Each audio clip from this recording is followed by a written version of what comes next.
Hebrews chapter 7. This Melchizedek was king of Salem and priest of God Most High.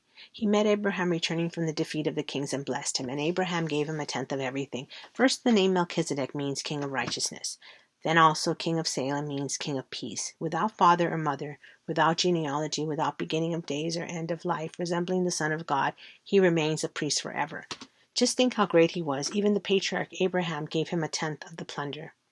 Now the law requires the descendants of Levi who became priests to collect a tenth from the people, that is, from their fellow Israelites, even though they also are descendant from Abraham. This man, however, did not trace his descent from Levi, yet he collected a tenth from Abraham and blessed him who had the promise.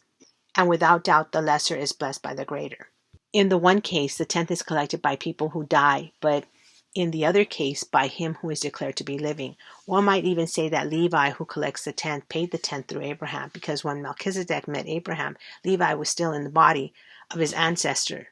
If perfection could have been attained through the Levitical priesthood, and indeed the law given to the people established that priesthood, why was there still need for another priest to come, one in the order of Melchizedek, not in the order of Aaron? For when the priesthood is changed, the law must be changed also. He of whom these things are said belonged to a different tribe, and no one from that tribe has ever served at the altar. For it is clear that our Lord descended from Judah, and in regard to that tribe, Moses said nothing about priests. And what we have said is even more clear if another priest like Melchizedek appears, one who has become a priest not on the basis of a regulation as to his ancestry, but on the basis of the power of an indestructible life. For it is declared, you are a priest forever in the order of Melchizedek. The former regulation is set aside because it was weak and useless, for the law made nothing perfect, and a better hope is introduced by which we draw near to God. And it was not without an oath. Others became priests without any oath, but he became a priest with an oath when God said to him, the Lord has sworn and will not change his mind, you are a priest forever. Because of this oath, Jesus has become the guarantor of a better covenant. Now, there have been many of those priests since death prevented them from continuing in office, but because Jesus lives forever, he has a permanent priesthood. Therefore, he is able to save completely those who come to God through him, because he always lives to intercede for them. Such a high priest truly meets our need, one who is holy, blameless, pure, set apart from sinners, exalted above the heavens.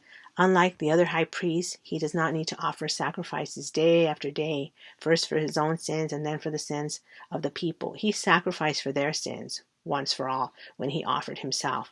For the law appoints as high priests men in all their weakness, but the oath which came after the law appointed the Son, who has been made perfect forever. Hebrews chapter 8. Now the main point of what we are saying is this. We do have such a high priest who sat down at the right hand of the throne of the majesty in heaven, and who serves in the sanctuary, the true tabernacle set by the Lord, not by a mere human being. Every high priest is appointed to offer both gifts and sacrifices, and so it was necessary for this one also to have something to offer. If he were on earth, he would not be a priest, for there are already priests who offer the gifts prescribed by the law. They serve at a sanctuary that is a copy and a shadow of what is in heaven. This is why Moses was warned when he was about to build the tabernacle. See to it that you make everything according to the pattern shown you on the mountain. But in fact, the ministry Jesus has received is as superior to theirs as the covenant of which he is a mediator is superior to the old one, since the new covenant is established on better promise. For if there had been nothing wrong with the first covenant, no place would have been sought for another. But God found fault with the people and said, the days are coming, declares the Lord, when I will make a new covenant with the people of Israel and with the people of Judah. It will not be like the covenant I made with their ancestors when I took them by the hand to lead them out of Egypt, because they did not remain faithful to my covenant, and I turned away from them, declares the Lord. This is the covenant I will establish with the people of Israel after that time, declares the Lord. I will put my laws in their minds and write them on their hearts, and I will be their God, and they will be my people.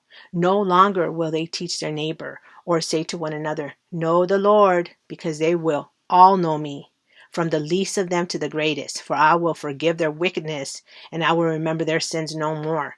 By calling this covenant new, he has made the first one obsolete. and what is obsolete and outdated will soon disappear. Amen.